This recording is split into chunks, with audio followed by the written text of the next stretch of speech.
I've had big, even grand ambitions for about half of my life. Then I lived without any for the other half. It's a pretty long time, more than 20 years each. In the first part, I was chasing success at extremely high speeds. In the second, I was quiet and still, watching the river of life flow. What did I see in the water and its reflection? What about ambitions in that turbulent stream of modern life? Is it good or bad? Do we really need them? Are they a must in our time? What if I don't have any? Should I be worried? Or should I be happy? And in general, is it okay when we don't have them, especially if we don't have them at all?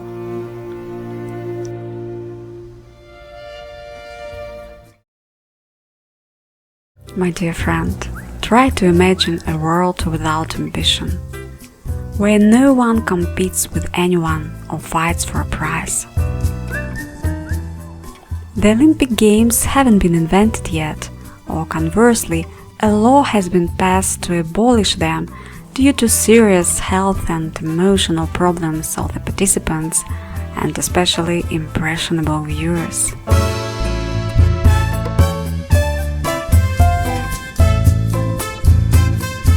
Big games for the biggest prizes have been cancelled for humanitarian reasons.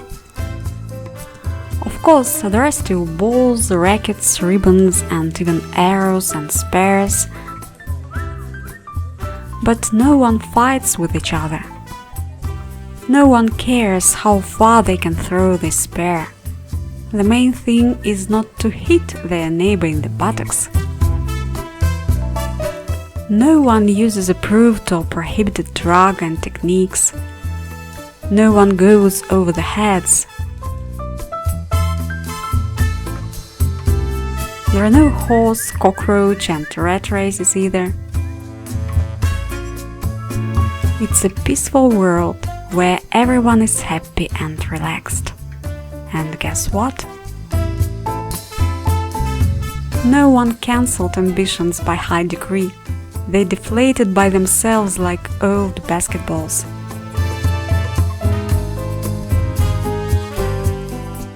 Try to imagine that you don't have to be nervous anymore. Take antidepressants, energizers, doping or sleeping pills. No need to hate anyone or envy no one. There are no more competitors. There are people who have no ambitions. Look around. How are you doing in this world? In this peaceful world without ambition. There is no even such a word or concept. It's been erased from the memory and time.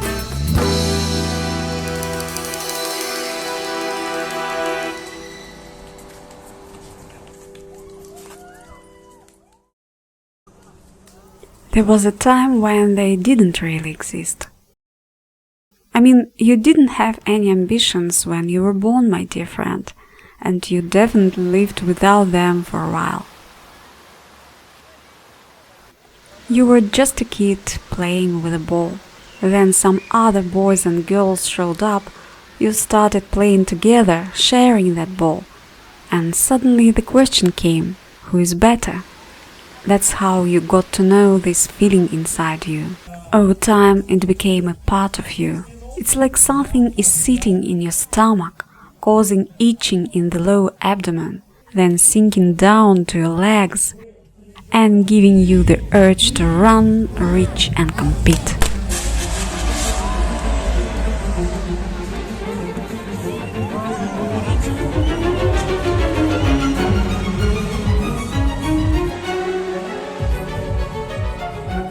It just happens automatically, and we don't even know whether it's our natural instinct or just the rules of the society. What do you think?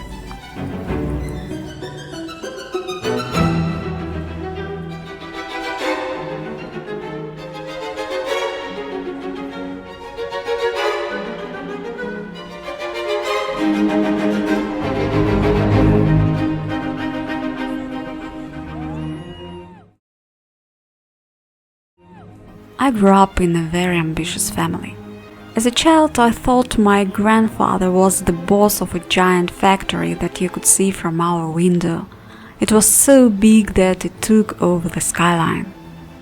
Grandpa was a great man and behaved like the president, no less. However, in reality, he was just the head of a small maintenance team. My aunt was a deputy. My mother and 3 aunts were honored teachers. My dad's picture hung on the honor roll at his construction company. They were very simple people, but they all told me that I needed to be better, smarter and more ambitious than anyone else to have a great future. I should strive to become at least a deputy of the city council, not of the district like my aunt, and a rector of the university, not just an honored teacher. Together, they made not only a great impression on me, but also exerted their authoritative influence and pressure on me. All my children's hobbies were very often forbidden, and all my personal time was scheduled for activities that were considered as useful and promising. Naturally, my caring guardians decided what was useful and what was not.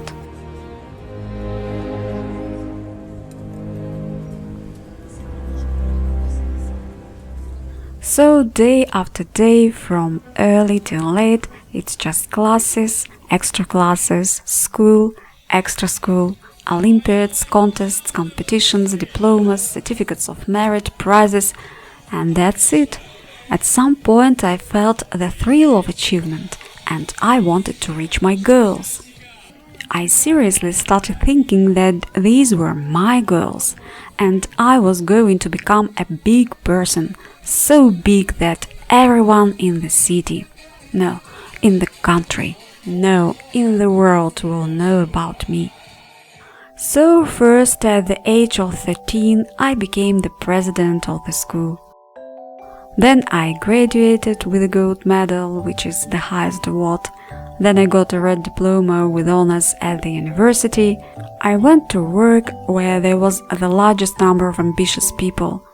I married an even more ambitious guy than me from an even more ambitious family than mine. Together, we doubled our ambition, and now we competed not just with others, but also with each other.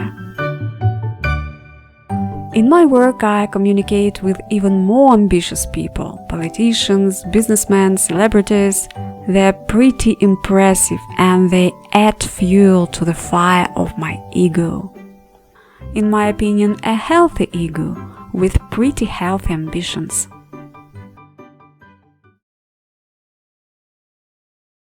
And why did I think that way? Because I grew up and lived in that environment, absorbing these ideas and making them my own.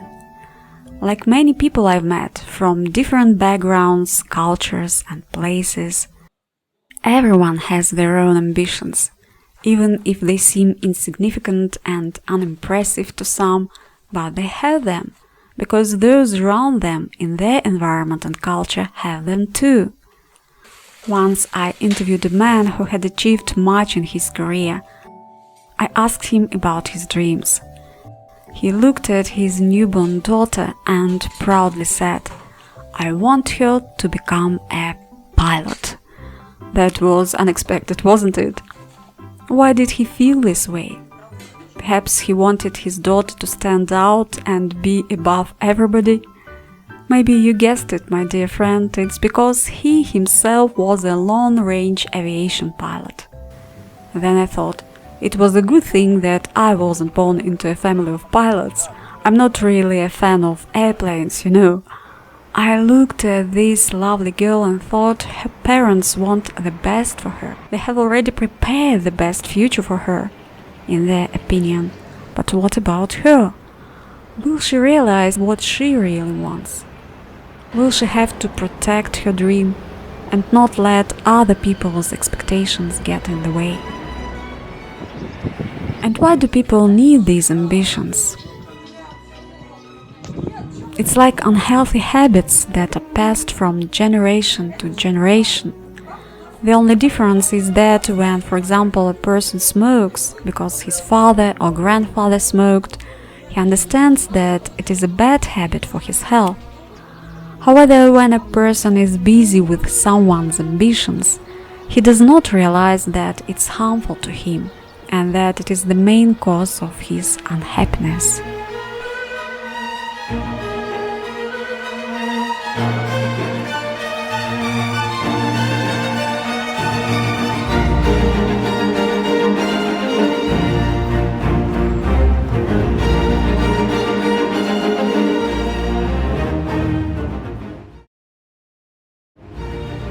I don't think ambitions are natural instincts, but rather imposed thought patterns. They come from the world of sports, business, politics, where there is a lot of passion and struggle. Businessmen and politicians brought them into the world of ordinary people to make us play by their rules, to force us to move faster and move the economy.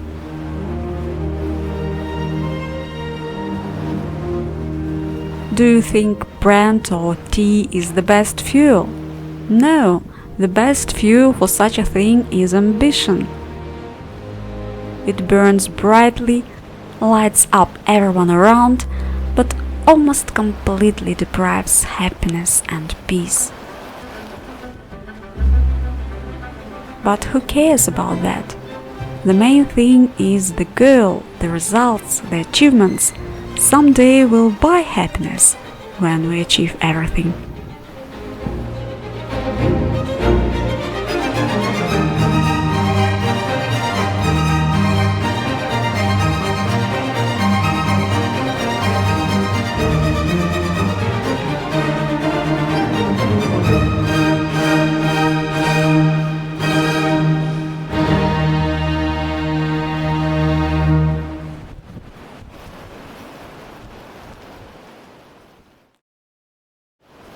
I've lived with ambitions for about half of my life, but I haven't had any for many years now.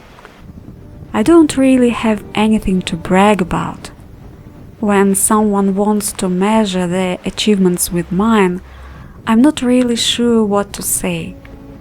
In this sense, I don't really have any achievements. There were some, but I left them in the past. I'm not proud of them. I don't associate myself with them. They don't define who I am. These are just episodes in my life, a part of my journey, sometimes fun, sometimes not so fun. My parents have nothing to boast about. I did not become a deputy, a rector of the university, a successful businesswoman. I did not receive the PhD. I did not even become a teacher at school.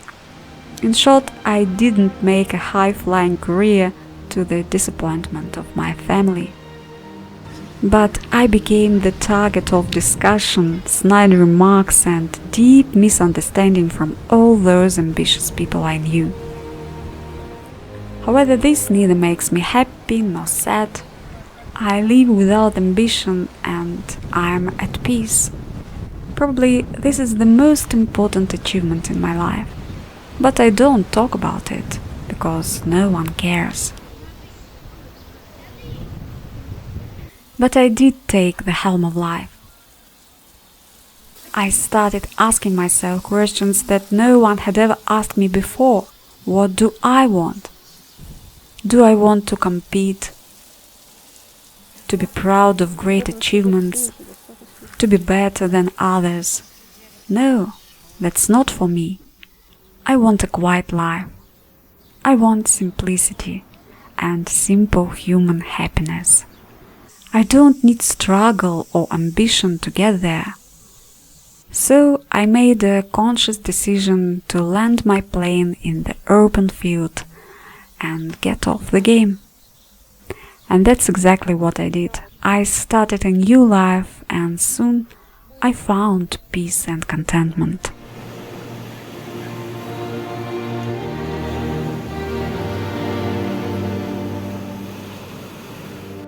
I do not think my story is an example to follow. I'm not saying ambition is bad thing or good. What do you think? But I do know that living in autopilot mode with unconscious programs to achieve is a source of constant stress.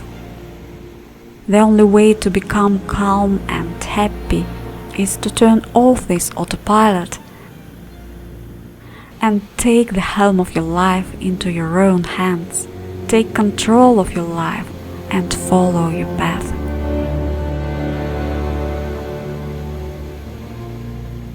You have to listen to your heart, because it's the true navigator. With love, your Dreamy.